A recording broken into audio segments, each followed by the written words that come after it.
How do you start freestyling if you don't know the rhythms? Have you ever wondered how musicians just sit down without any music in front of them? They're in a band or whatever, they're in an ensemble, and they just start jamming. They just start playing without reading any music. They don't know. You're like, how do they know what to play? They're just playing by ear. Well, think about every time that you go out of your house today and you have a conversation with somebody. Do you have a script in front of you? Like, you probably don't have notes to refer to or really anything. You're just freeballing it. You're freestyling. And you're doing it with communication because you've been studying the English language or whatever language you speak your entire life.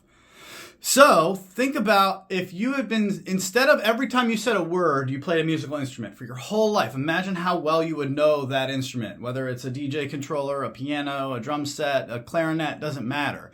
Language and music, they're all the same thing. They come from the same part of the brain. I firmly believe that music and language are the exact same, muscle that you're using.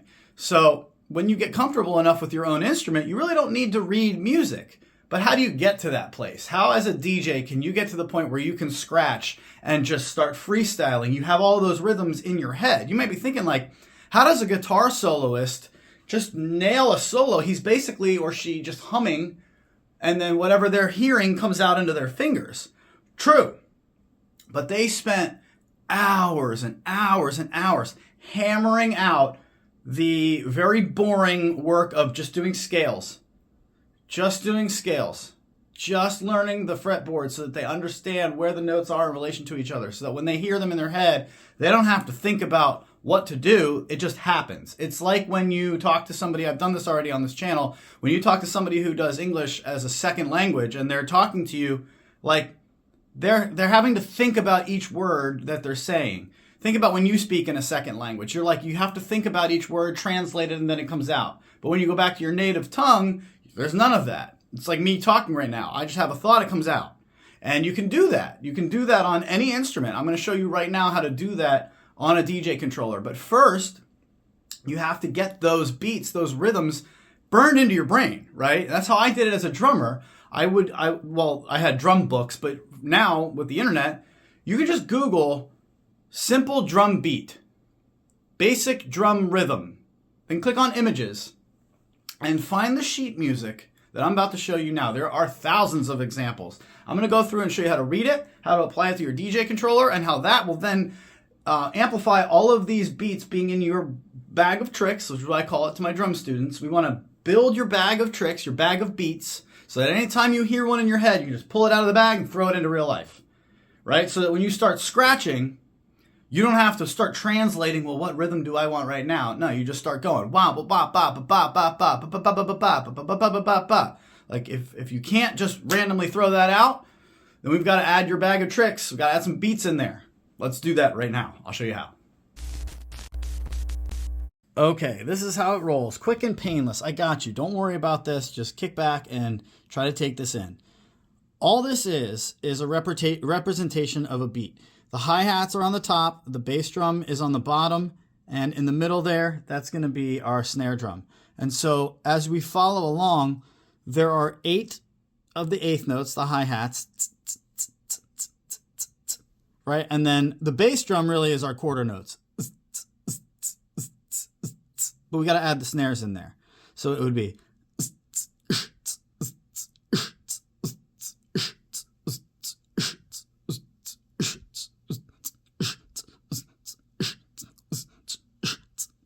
that's that whole line. Okay, makes sense? It's pretty straightforward. So this one's even easier to see it. Line 2, it's all quarter notes. So again, the hi-hat is eighth notes because there's 8 of them in the measure. And then the bass drum, we have 2 quarter notes, and then the snare drum, 2 quarter notes. Quarter notes means there's 4 of them in the measure. So let's just hear what this sounds like.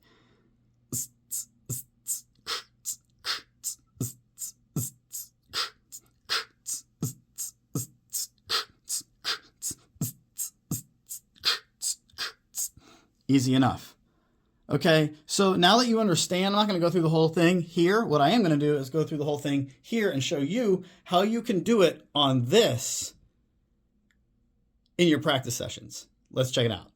Transition. All right, so you're ready to get to work. How do you put it into practice, right? Like, how do I work on this? Well, let me show you. The beauty is that, like, you can use any song that you want. Except I'm going to use a couple of assumptions here, and that is, one, that you've got a controller, and two, that it has at least 4 performance pads, so that you can... Now, you don't need to run some sort of stems technology like Serato stems or virtual DJ. I know a lot of you out there use that too. That's totally cool. I use that. It helps it even more because then I can separate the drums out. If you don't have that, that's okay. Just use what I'm telling you in this video the best to your abilities. You can still take this and work on whatever you're working on. Now, what I have is the beat right here in front of me on my cell phone. You can put this on your laptop or something in front of you so you have the beat whenever you're working on it. But first we have to set this up. What I've got going is just a song. Now, I picked the song that's not going to get flagged on YouTube. This song's actually pretty sweet. I like it. Like, okay, all right. Now, you could loop it. I don't really need to because it's a really long song. I'm just going to kind of let it flow because I'm practicing. I don't really care if it runs out. Over here on the left, I chose a song. I'm not going to say which one it is. I just chose a song that had a very decent, like, distinct kick and snare. And what I did there is I went to the kick drum and I set a hot cue. And then I went to the snare drum and I set a hot cue. So I have 2 hot cues over here. And you just listen to the song and find the kick drum, stop it so that you can get right up in it. Okay, cool. Boom. Hit your hot cue. Now you've got, for me, red is kick. Do the same thing for the snare. Listen for the clap, right? And then when you get there, stop it. Get right up in it. Cool. So now...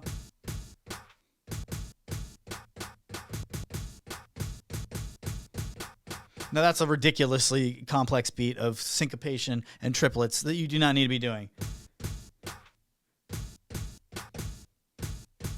I mean, you can work on any beat at all. Now, over here on the right side, I'm just flowing. This song's going, you know what? Why don't we loop it? Oh, that was awful. Jesus. Let's try that again.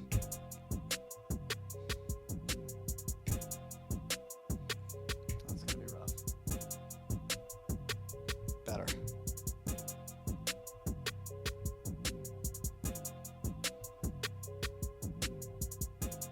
Cool. So I'm just adjusting the loop so that it sounds good to me. And the way I did that was I tapped on the out so that it started blinking, and then you can manually adjust the outrance, if you will, the exit point. All right, so here we go. Now that I have my loop going, I'm going to, over here, take out everything but the drums. So I've got a loop going of just the drums. Now, if you're like, wait, what did he just do?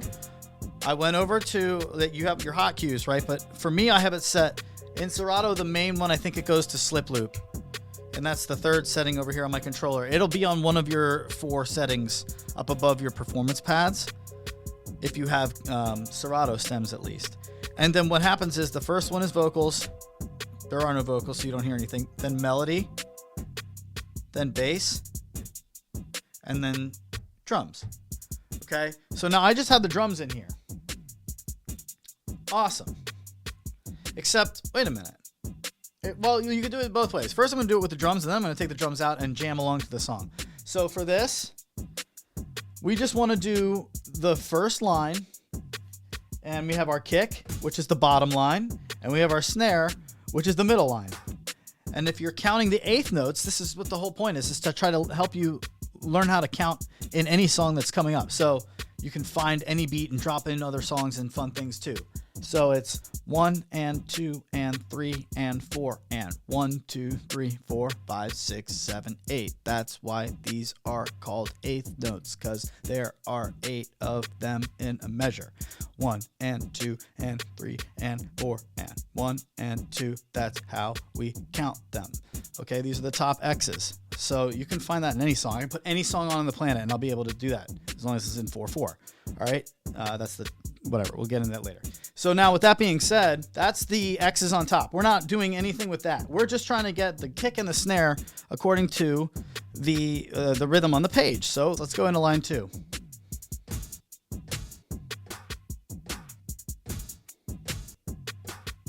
That's easy. Halfway through it, last measure.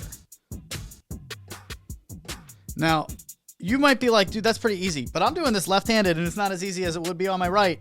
So if you're worried about one hand being more dominant than the other, well, this is a great way to start easily slowly moving into getting proficient in your offhand. Let's go into line 3. 1, 2, here we go. Kick on the bottom, snare in the middle.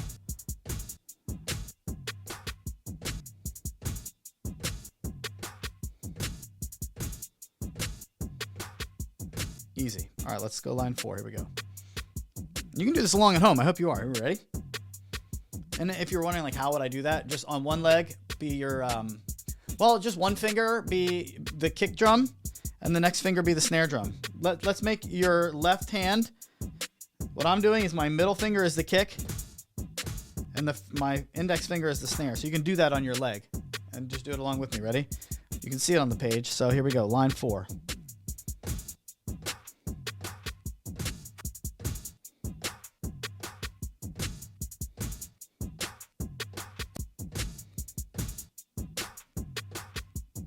Easy. All right, line 5. Now we're going to get into 8th notes on the kick drum.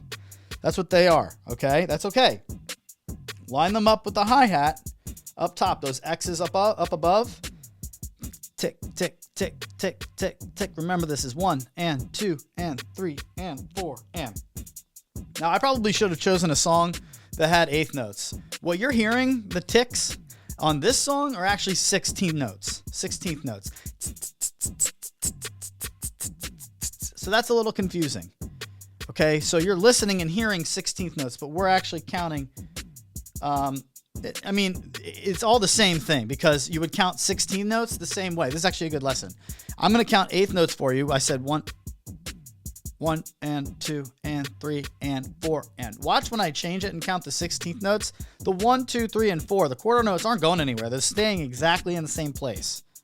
Okay, and listen to what I mean. I'm going to do 8th notes, and then I'm going to do 16th notes, which you count 1 E and a 2 E and a 3 E and a 4 E and a. You'll notice 1 and 2 and doesn't change. I'm just adding E and a, E and a, E and a. That's how you count 16th notes. So here we go. Ready? 8th notes first. 1 and 2 and 3 and 4 and 1 and 2 and 3. Now 16. 1 E and a 2 E and a 3 E and a 4 E and a 1 E and a 2 E and a 3 E and a 4 E and a. It doesn't matter, right? And if we went down to quarter notes, it would be just 4. 1, 2, 3, 4. You can do 30-second notes if you want.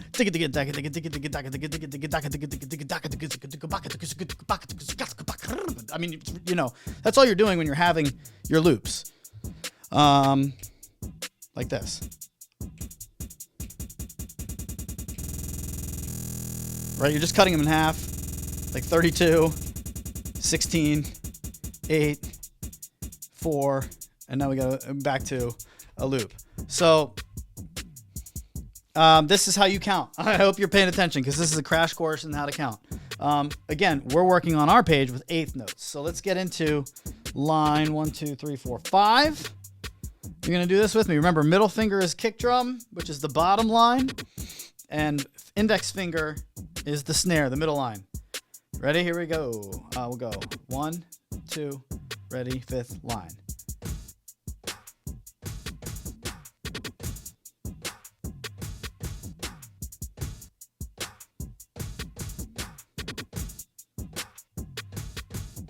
Nice. You got this. All right, we're going to get a little trickier. Let's go into line 6. Ready? Here we go. I'm going to go 1, 2, ready, go.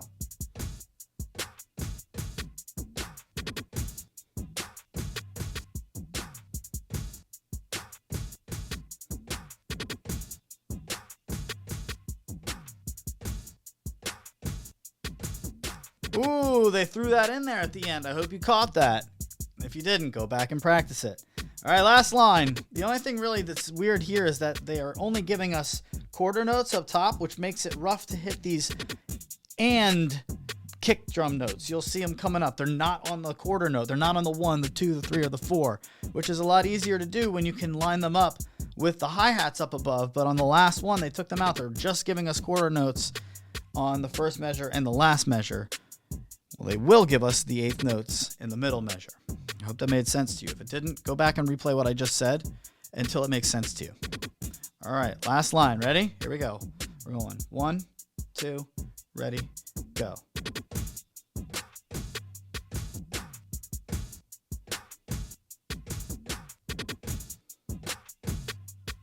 That's all. Okay? And if you got through this, hell yeah, you got this. Way to go. But don't stop there, because in my next video, I'm going to show you how that you can add the hi-hats up above with one hand and work on that while doing the boom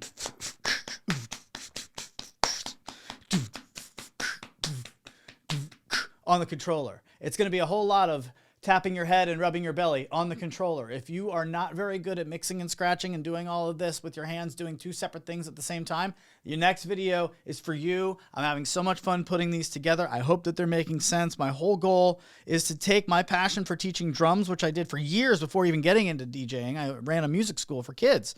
And I would have drum lessons all the time, and I've got a knack for teaching rhythm and beats and how to just ingrain them into your brain, so that when you start doing fun stuff, oh, let's go, stop it.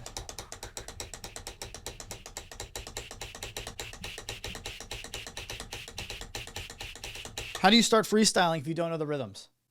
How do you scratch if you don't know the rhythms? I mean, it's one thing to show you how to do it, but like if you can't like hear it on the fly, well, then that doesn't mean anything to you. So I'm trying to let you really just get all the things that you hear in your brain out into the world.